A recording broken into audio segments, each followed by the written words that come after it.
We now have the chairman and CEO of One Championship, Mr. Chatri Sityodtong, joining us. Chatri, thank you so much for your time. Thank you. Thank you to all the media around the world who for joining the post-fight conference call. Chatri, it's been an incredible month of martial arts action. Before we get into this Q&A, can you give us your thoughts on this one on TNT4 event? I thought from everything within our control in terms of production, marketing, I thought the team did a great job. I thought the athletes, gave it their all in this last show. So let's knock on wood that the TV rings tomorrow come out healthy. Thank you for that, Chatri. We're going to open up the floor now to the Q&A. The first question will go to Jason Burgos of mixedmartialarts.com. Hey, Chatri. So the first question I want to talk about is De Ridder. He makes the call out at the end of his fight, talking about going for the heavyweight title next, trying to attempt what Martin Nguyen couldn't do a few years ago with his 3 championships. I want to get your idea. What's your promoter thinking on this? Do you go for something like that, a historic thing, have this guy, try to go for 3 titles? Or is there a thought, look, I can't have him hold up 2 divisions now as a 2-division champion? What's your thinking? What's the best for you? What's the best for the fighters or something like that? I just believe in supporting our athletes as much as possible, and in their dreams, and as long as they're achieving, great, outstanding performance, in the arena, that's what matters most. And so I'm definitely open to the idea of, Renier challenging for the heavyweight world title. I'm definitely open. I'm definitely open to Renier going for a 3rd division, but we still have to see the results of Brandon Vera versus Arjun Bular in Wendongal in a couple of weeks, right? So. Now, moving on from that to lightweight, Shinya Aoki had a fantastic performance. It would seem like he would be the clear-cut guy to be next for Christian Lee, but he ends up calling out other names, Akiyama, Stage Northcutt. What's your thinking on that? Christian has been everybody in the top 5 for the most part. That seems like an easy fight in a rematch. Or does Okura Yoon, who had a great performance, does he kind of jump the line from 5, and is he in contention now for the title? Yeah, I think, Christian has beaten Shinya once, so I'm not sure that, he's ready. He's excited for that matchup. But, yeah, I think Shinya has earned a title shot, definitely. And Oak obviously put on an outstanding performance, shocking everybody, especially in that first round against Eddie. So, yeah, I mean, either one. But, again, the event just ended, so I haven't had time to talk to the team and make any decisions yet. All right, one last question. What are your thoughts? I know it's, again, kind of same idea, future thoughts, but just instant rapid thoughts on Eddie Alvarez. Where would you like to go with him next? He's now 1-2-1 in the promotion. Does rematches with Edward Foliang or Nashiukin make a lot of sense? Would you like to see something new going to names like Northcutt or Akiyama? I think, I still want to see the trilogy match, Shinya versus Eddie. I think that still is a good fight. Although Eddie has to win 1 or 2 in order to fight Shinya, just get on the right side.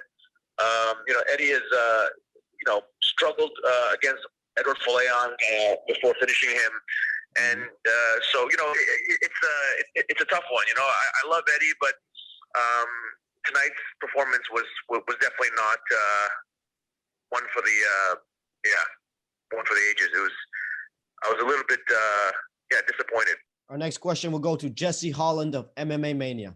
Hey, Chatri. Bit of a bizarre ending to the Rug fight. I understand he was taken to a medical facility. Firstly, do you have an update on his condition? And secondly, do you have any insight into his delayed reaction after the bell, kind of what happened there? It was a very disappointing fight. It was a very disappointing fight overall, and a very disappointing ending. I'm not sure what exactly happened or what was going on in Rugru's mind, but he said he was truly hurt, but the blow was at the bell, so it wasn't an illegal blow. I think there's a little bit of confusion because he said it was illegal, after the bell, and so we had to check the tape. I'm just. It didn't look particularly like a hard punch, these things, if they're at weird angles, can still inflict damage. So I just don't know. I haven't got an update on Goku's situation right now. Honestly, it's been a crazy couple of weeks for one. A lot of big names have gone down, and not just DJ and Eddie. We had Rug take the L tonight. You think the TNT shows have kind of put the rest of the MMA world on blast? Like, hey, you can't just come over here and expect to coast. Yeah, no, I think it's the first time that the U.S. fan base is realizing this or understood it. One Chatri has the greatest roster in the world. I've said it, whenever fans and media ask me, and they ask me often, about would I ever do a co-promotion with UFC or whatever, and I would love it, champion versus champion, the best of the East versus the best of the West. But, if you look at the track record of the UFC athletes who've come into one championship in the last couple of years, they've lost, I think, 80% or something, and most got knocked out. And so, I'm very confident in our roster. I'm very confident in our world champions. That being said, we're always constantly looking to upgrade and find the very best in the world across all divisions. And so we've been beefing up our heavyweight division in the last 6 months, and we expect bigger signings going forward. So, but yeah, I mean, it didn't surprise me, but I think for U.S. fans, because the majority of MMA media is in America, right? So American fans get a lot of UFC, but don't get a lot of what's happening in the rest of the world. But yeah, I truly believe that one has the best roster in the world. Last one for me, Chatri. Colby Northcutt looked outstanding tonight. I know she's kind of been frustrated not being able to compete with everything that's going on in the world the past year or so. How anxious are you to get her back into action after what you saw tonight? Yeah, definitely want to get her back in action. But, just to be very clear, she got married, and so that also contributed to the, her not getting back into action as quickly as possible and all that stuff. So there's a lot of other factors other than COVID. But yeah, I mean, Colby looked fantastic tonight. I'm a big fan. She's a super nice person, and clearly has the same Sage Northcutt genes. The next question goes to Nick Atkin of South China Morning Post. Nick. Just wanted to, first of all, get your thoughts again back on Eddie. Do you think that maybe there's a chance he should try going to featherweight, dropping down a division? Are these guys maybe too big in one? No, I mean, again, like, this is a real misnomer, right? So walking weight means they weigh their walking weight, and we check their hydration testing. So let's take a look at the unified system in America. If you are 170 pounds walking weight, typically you'll shed water weight. You go to the sauna and you cut down to 155 for the weigh-in. You weigh in at 155, but then immediately you drink up, right? You rehydrate. And so on fight night, actual fight night in the UFC or Bellator, they're at 170. At one championship, 170, we don't allow you to cut water weight, during the week just to make the scales. You have to take a piss test, and you have to take a weigh-in test, right, throughout the week. So we're able to monitor the hydration levels of their athlete and their weight. So it's I know it's a little bit confusing to many, but it's actually very simple. A 155 pounder in the UFC actually walks at 170, 180, and they just cut weight during the week, during the fight week, right, to hit the scales. But by the fight night, they're already competing at a much heavier weight based on their rehydration. Yeah, I mean, just if Eddie could possibly get down to that weight, do you think? I mean, there's some good matchups there in that division for him as well. But might that be more natural to him? Do you think? I mean, could he get there? I don't know. Again, it's all walking weight, right? So yeah. I mean, Eddie looks pretty lean, pretty muscular. Could he lose another 10 pounds of walking weight? Again, you can't cheat the system. It's not about water. It's not about going to the sauna and shedding sweat, right? To drop to a lower division, it means you have to literally shed fat or muscle in order to make the next division. So I'm not sure that Eddie can make the featherweight division in terms of walking weight. Okay, and Also, Ongla, he put up a good show today, but I think Renier just had too much for him on the ground. But where does Ongla go from here? What do you think? Yeah, I'll sit down and talk with Onla, but Renier proved that today he's the real deal. I mean, he dominated Onla, for 90% of the fight, and looked extremely sharp. But Onla is a champion, so I'm sure he's going to go back to the drawing board and upgrade his skills and hopefully come back stronger and better. But there's still plenty of other fights for him at middleweight or at light heavyweight. And just finally, very quickly, Ritu Fogart, they announced she's going to fight Bi Nguyen at one Dangal event. Should be broadcast on May 15th, but she's also scheduled for the Atomweight Grand Prix a bit later in May. It's quite a quick turnaround for her there. Is there any risk involved, or have there been any changes to that lineup in the GP? No, I mean, Ritu accepted both. She wanted to fight one more fight before the GP, and she knows that if she loses, she's risking a lot. But let's see what happens, right? I guess Ritu's confident she's going to win. I don't know, against B. Thank you, Nick. Our next question will go to Jay Anderson of Cage Side Press. Jay Anderson, please go ahead. Thanks very much. And just a quick one for me, Chatri. You spoke about Colby Northcutt earlier. When we spoke to her, she expressed some interest in the idea of maybe a flyweight Grand Prix as you're looking to potentially build that division. Is that something you'd consider down the road? Absolutely. I love World Grand Prix. It's just finding, the very best female athletes, in that division from around the world and doing Grand Prix. I love that idea. Next question will go to Drake Riggs of My MMA News. The one on TNT series has been, a crazy stretch of events, a lot of moments that stand out a lot. Just curious how you would summarize what we've seen in these 4 events. I think it's just a start, it's a good introduction of one championship to American fans. They got a peek at some of our athletes, and they got they got to look at an entirely unique, differentiated brand and product, on broadcast. And obviously, they also saw some of the greatest martial artists on the planet in action. So I think overall, I would say it's a good start.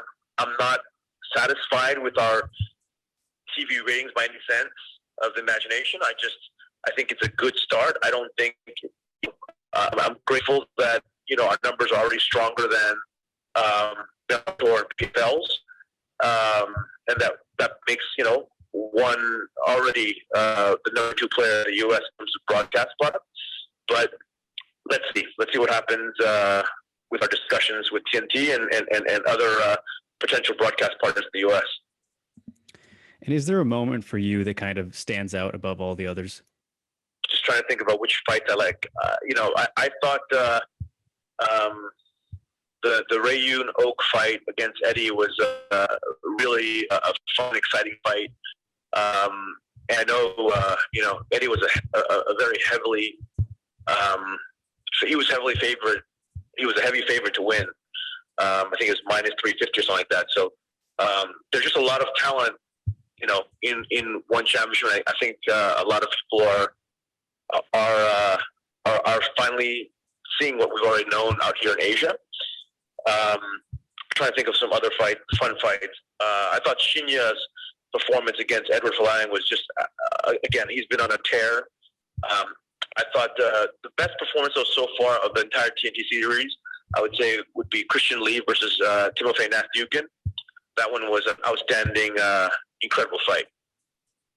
But I guess for me, the major themes are, one champion's introduction into primetime TV in America has already put us as the number 2 player in the U.S., and it's just the beginning. And I think the other theme is that American fans can now finally understand that one championship roster, genuinely can go head-to-head against any organization in the world. And last question for me, when you return to TNT with whatever your next show ends up being on TNT. Oh, one more thing. I think Adriano knocking out DJ was also a huge, shocking moment. That was a big highlight too, I'd say. But as I was saying, for your return to one on TNT when you get back at it, are you hoping to have maybe bigger cards or a bigger card? Because, with these four that we've seen a little bit more condensed with the 6 or 7 fights as opposed to. Yeah. It's not ideal, right? Because, historically we'll do anything from 12 to 16 fights, in a show. I think a couple factors. Yeah. I mean, TNT wanted to test it out and gave a 90-minute slot. So 90 minutes, you can only do so much, right? In terms of number of bouts. And then the rest were on VR. But yeah, I mean, I agree. Like, so again, all this kind of stuff is up for discussion right now.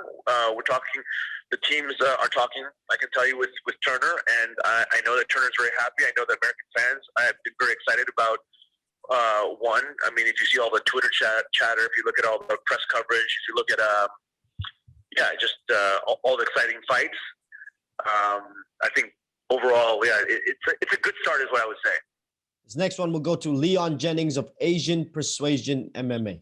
I just want to quickly ask you about One Dangle. It seems like you've gone for an Indian theme there. Wondering what's the thinking behind that? And I guess that's why Ritu wanted to compete on that card, even though she's competing in the Grand Prix. Yeah, because it's a big India card. We obviously play with a lot of different teams, and with our different cards and the names of the cards. One Dangal actually is not only Bollywood's biggest movie in history about Ritu's family, the Foghat wrestling family, but also Dangal means wrestling, wrestling pit. I'm not sure that the world knows, but India has a lot of high-level wrestlers, and so in honor of the Foghat family and in honor of Bollywood's biggest blockbuster movie in history, we wanted to just showcase the very best of India on the card, and so that's why it's called One Dangal. And obviously, the fact that Dangal is the biggest movie in Bollywood history, and it's based on the true story of the Foghat family, and we have the youngest daughter, Ritu, of that family. So we just thought it would be a very nice tie-in into trying to ignite India and welcome Indian athletes onto the global stage of martial arts. Cool. What happens if Ritu loses against B. Nguyen? What happens? Does she still compete in the Grand Prix? Yeah, no, I don't think she will be in the Grand Prix then, right? I mean, she's risking it. So let's see what happens. I mean, she must be confident. Otherwise, yeah. Cool. And Jackie Buntown looked good tonight. There was talks before if she beat the winner of her and Wonder Girl, maybe would have fought for the inaugural strawweight Muay Thai title. Is there any talk about whether we'll see a title there soon? Yeah, no, there'll definitely be a world title on the line eventually in that division. Jackie looked good tonight, but I was actually surprised by Ekaterina. It was a very, very close fight. It could have gone either way. I agree. Lastly, ideally, when would you like to return back to TNT with another series? Again, I can't comment right now. I can just tell you that very serious discussions are underway or have been underway actually a couple weeks ago. So I can tell you that TNT is very happy with the results and very happy with the viewership number, with the buzz, the social media, and all that stuff. And obviously, for TNT to just come on for the very first time in live prime time, and already now, again, as I said, One Champion is already head and shoulders in terms of actual viewership, average viewership numbers above Bellator and PFL. I think we are 2 or 3x above PFL, and I think 2 or 3x above Bellator, if I'm not mistaken, in terms of average viewership numbers. And obviously, for broadcasters, that's what matters most. It's been a fun month. Cheers, Chatri. Chatri, this next question is from Bong Lakzada from Inquirer. His question is this. Hi, Chatri. This was a wild night in terms of result. Are you guys working on a rematch between Eddie and Edward? The first fight did have a roller coaster of an ending. Yeah, that could be an interesting fight. That could definitely be an interesting fight. I just haven't had time to think about it. Yeah, I just haven't had time to think about it. Haven't had time to discuss with the team. There's a lot of options for Eddie. There's a lot of options for Edward. But I think the Filipino fans would love to see a rematch. I don't know if the rest of the world wants to see a rematch. It's hard for me to say right now. This next question will go to Chris DeSantiago of MMA Island. Please go ahead. We had the conversation on whether one on TNT 4 would be the best card of the year so far. Would you have to agree with that? No, I was not happy with the card overall. If I look at some of the cards we've done in the past, this doesn't rank anywhere close to being amazing by any. I thought it was an okay card.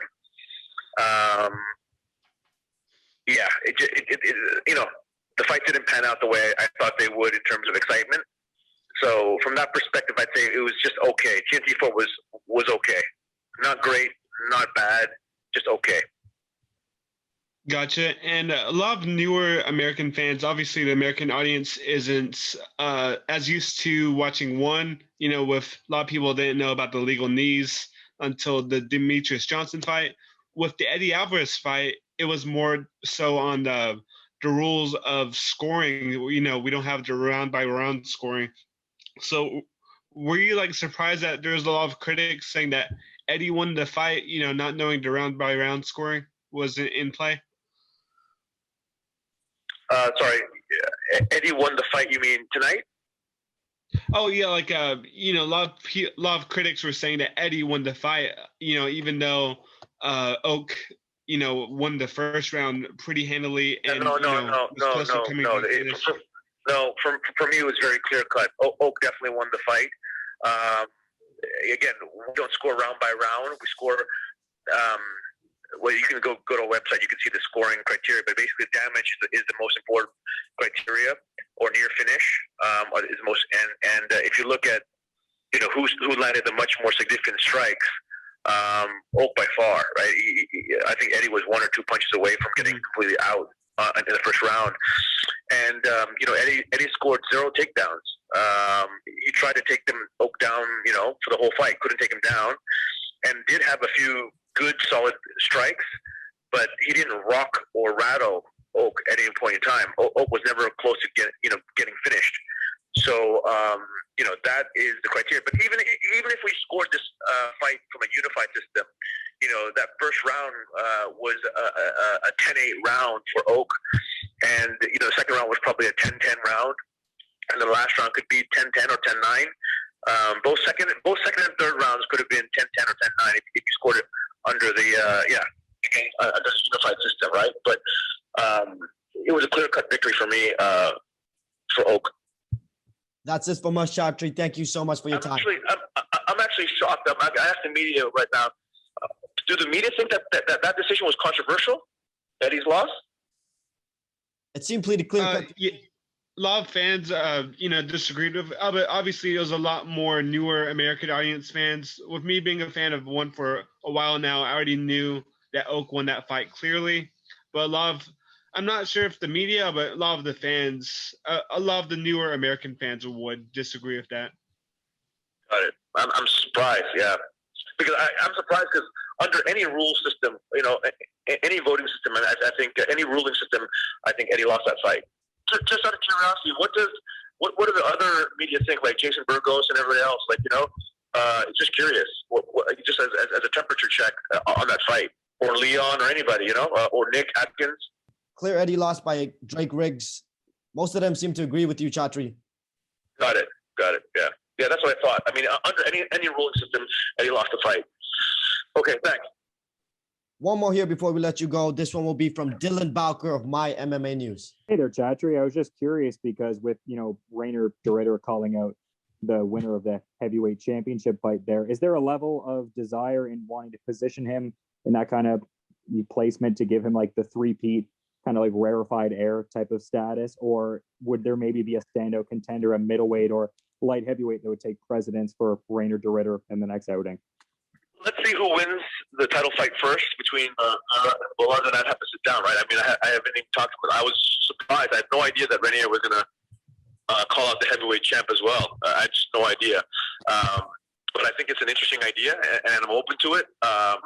but I just want to see what happens in the heavyweights first. And plus, we've been really active in recruiting a lot of heavyweights from around the world, rising stars or prospects like a Rug, and letting them develop. And, I have big plans for the heavyweight division. I think that's the one division where, I'm not as proud of in terms of, the depth of athlete talent there. But I can tell you the last 6 months, we've signed a lot of big monsters that I think the heavyweight division has come on very, very strong, especially by next year.